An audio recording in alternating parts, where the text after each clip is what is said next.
네, 안녕하십니까. 신지식인 정희태입니다. 저는 국립한국복지대학교 특임교수를 역임했습니다. 한국경제 잃어버린 10년, 20년 후나 미국 꼼수 쳐내야.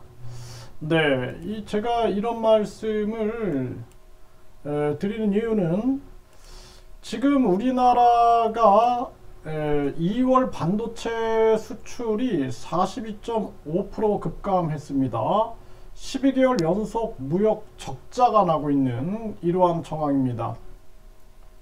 이 심각한 정황이 아닐 수가 없어요. 네, 그리고 대중 수출 끝없는 내리막. 네, 그래서 1, 2월 무역 적자가 벌써 작년에 40%에 육박하고 있는 것입니다. 지금 미국이 중국의 이 반도체를 고립시키고 있어요. 그리고 이제 한국이 SK나 삼성이 미국에 투자한 부분이 있고 미국에서 운영하는 공장이 있는데 이걸 완전히 고립시키고 있는 거죠. 네, 그리고 또 중국 자체의 경제 침체 문제, 그리고 중국의 경제 기술 향상 문제, 이러한 것들이 이제 한국의 악재로 지금 작용하고 있는 그러한 상황입니다.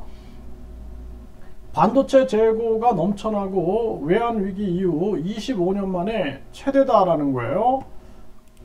네, 그래서 반도체 재고가 비상이다. 1월 재고율이 26년 만에 최고다. 이렇게 지금 보도가 되고 있습니다. 수출 발목 잡는 반도체 불황, 재고율이 26년 만에 최고다라는 거예요. 아주 심각한 정황으로 지금 가고 있는 그러한 모습이고요. 이 미국은 지금 초과 이익을 내놔라 이러는 거죠. 네, 그리고 반도체 지원을 받을 경우에 첨단 기술만 넘기나 선 넘은 미국 반도체 지원법에 K반도체 흔들. 제가 작년에 계속 얘기했죠. 제 건강을 다 잃어버리면서까지도 제가 계속 외쳤습니다. 안 된다. 급격한 금리 인상을 통해서 미국이 꼼수를 쓰고 있다. 저는 자유민주주의자입니다. 그래서 자유민주주의와 자유시장 이 속에서 공정한 경쟁이 일어나야 된다라는 입장인데, 미국이 급격한 금리 인상을 전개하면서 이웃나라 거지 만들기를 전개하고 양털 깎기를 전개하고 있는데 거기에 말려 들어갔단 말이죠, 한국이.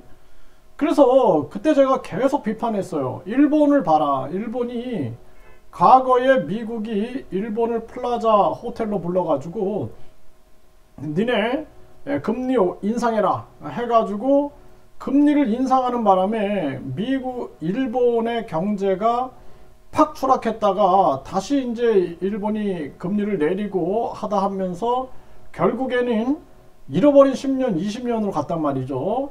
그래서 일본은 한번 겪었기 때문에 이번에 마이너스 금리를 유지하고 절대 미국을 따라하지 않았어요. 납작 엎드려서 마이너스 금리를 유지했고, 중국도 계속 금리를 내리고 동결하고 했을 때 우리는 한국은행 이창용이가 미국 IMF, 그러니까 IMF는 이제 미국이 장악했단 말이죠. 미국의 지분율이 가장 높은데 여기 이제 IMF 간부 출신이란 말이에요. 그러니까 미국만 따라했단 말이에요. 미국만. 한국의 사정을 고려 안 했어요. 그래서 한국에 일본이나 중국이 그 나라 사정을 고려하면서 금리를 조절했는데 한국은 급격한 금리 인상을 전개하면서 지금 보세요. 지금 한국 기업 가계 붕괴되고 뿐만 아니라 지금 뭐 모든 게 엉망진창이 되고 있는 겁니다. 지금 이런 상황이에요. 이런 상황. 많은 사람들 자살하고 있고 심각한 문제입니다. 과거 IMF가 어떻게 했습니까? 금리만 계속 올려가지고 국민들 자산가치 떨어뜨려가지고 결국에는 자산이 붕괴되는 그런 사태가 벌어졌는데 그런 상황으로 와버린 거예요. 그래서 내가 그때 미국을 비판을 하니까 감히 미국을 비판한다, 뭐 감히 연준을 비판한다, 공산당이다, 빨갱이다, 막 이런 얘기를 하고 있어요, 사람들이. 아니, 미국을 비판하면 빨갱이야? 중국을 비판하면 뭐야 또? 아주 이상한 나라에 살고 있는 것 같아요. 이 좌파 우파들이 나라를 다 망친 겁니다, 우리나라. 그래서 초과 이익을 뺏기고 첨단 기술만 넘기나. 이거 보세요. 지금 미국에다가 삼성, 뭐 현대, LG, SK, 바이오생명과학 공장 짓는다 그럴 때 내가 막 비판했잖아요. 정치권 막 비판해야 된다. 만세 부르고 미국 깃발 흔들고 막 미국의 삼성이 공장 짓는다. 이게 우파입니까? 예? 그 사람들은 친미파에 친미파. 네, 친미파, 친중파, 친일파, 친북파. 이거 다 쓸어버려야 됩니다. 예?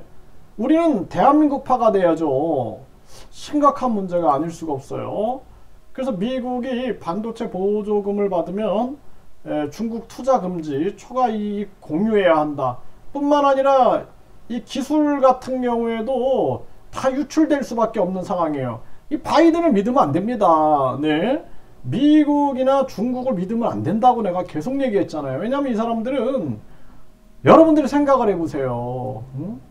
과거에 이 제국주의 국가들이 동남아 또는 이 남아메리카 지역 가가지고 그 원주민들한테 대한 태도를 보세요.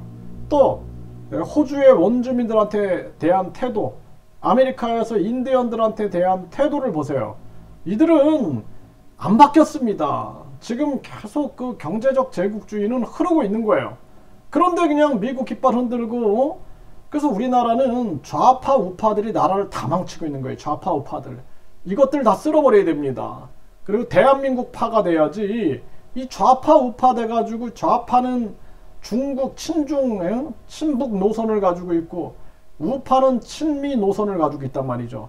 이게 얼마나 웃기는 얘기입니까? 대한민국 국민으로서 대한민국의 국익 중심, 대한민국 국민 주권 중심으로 가야지. 심각한 문제가 아닐 수가 없습니다. 네, 미국 반도체법 독소조항 어쩌나 초과이익 공유 기술 노출. 이거 제가 얘기했잖아요. 미국이 계속해서 달러 패권을 유지해가지고 기축통화 독점을 하고 4차 산업 독점을 하려고 한다. 미국 중심의 세계 질서를 만들고 있다. 여기 말려 들어가면 안 된다. 지금도 전쟁 위기 만들면서 계속 뒤에서는 경제 약탈하고 있죠. 꼼짝 못하게 만드는 거예요. 안보를 내세워가지고 전쟁 위기를 내세워서 경제를 약탈하는 방식을 쓰고 있는데 여기 말려들면 안 된다는 거예요. 여기 말려들면. 예? 일본에 대해서도 우리가 독도는 일본 땅이다. 뭐 강제징용을 한국 재단이 해라. 이거 세게 나가야 됩니다. 이거 지금 계속 말려들고 있어요. 우길기에 경례해라. 이런 거 세게 나가야 됩니다. 그러면서 우리는 국익을 추구하고 완전히 국익 중심 실용 외교로 가야 돼요. 지금 전 세계하고 동남아 국가든 저 중앙아시아 국가든 간에 많은 국가들하고 우리는 계속해서 자유무역 협정을 맺어가지고 공급망을 최대한 확대해야 돼요. 그리고 금리를 빨리 내려야 됩니다. 금리를. 이미 늦었어요. 심각한 문제가 아닐 수가 없습니다. 일본이 왜 마이너스 금리를 유지했겠어요? 지금 일본이 잃어버린 10년, 20년을 경험했죠. 지금 한국은 일본처럼 되기도 힘들어요. 일본은 내수가 받쳐주는데 한국은 내수도 안 됩니다. 이거 심각한 문제입니다. 가만두질 않는 거예요. 미국이나 중국이 한국의 성장을 미국, 중국, 일본 가만두겠습니까? 유럽 이런 나라들이 경쟁 상대로 생각하는데 순진한 생각을 하고 있는 거예요. 순진한 생각. 미국 반도체 지원금 받아야 되나? 삼성, SK, 새우 등 터질까? 이거 받으면 끝나는 거예요. 그냥. 받으면 끝나는 겁니다. 과감하게 물리쳐버리고, 그리고 우리는 실용 외교로 가야 돼요. 실용 외교. 지금 뭐 안보를 내세워가지고 경제를 완전히 미국이 다 장악해버리려고 그러는데 여기에 말려 들어가면 안 됩니다. 네. 지금 이 박승 전 한국은행 총재가 앞으로 10년, 20년 저성장 국면 지속이 된다. 이런 얘기를 해요. 중국이 수입 국가에서 수출 국가로 변했다라는 거예요. 그러니까 우리나라가 지금 중국 의존도 미국 의존하다가 망합니다. 작년에 우리 무역 흑자 1위국이 베트남이었어요.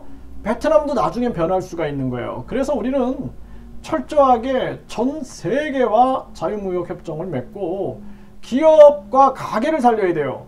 금리를 내려서 가게와 기업, 무역 경쟁력을 확대하고 가게와 기업이 살아날 수 있게끔 해야 돼요. 가게와 기업을 다 죽이고 있단 말이죠.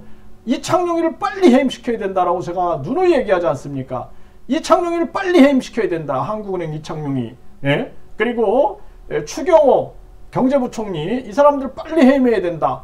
이 사람들은 무책임하고 무능하고 아무런 대응 능력이 안 돼 있단 말이에요.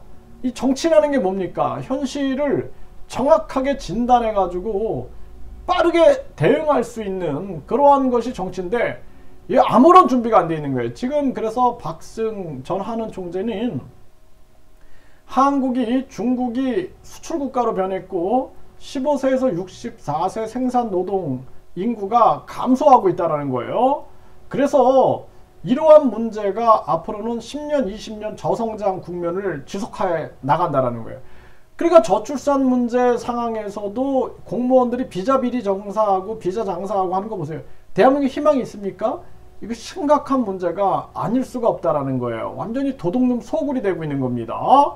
그래서 지금 제가 작년에 계속 외쳤어요. 급격한 금리 인상 안 된다. 결국에는 우리나라 다 망한다. 잃어버린 10년, 20년 온다. 이거 지금 박승 총재가 이런 얘기 하고 있잖아요. 현실이 돼버렸죠. 현실이. 이게 참 심각한 문제가 아닐 수가 없습니다.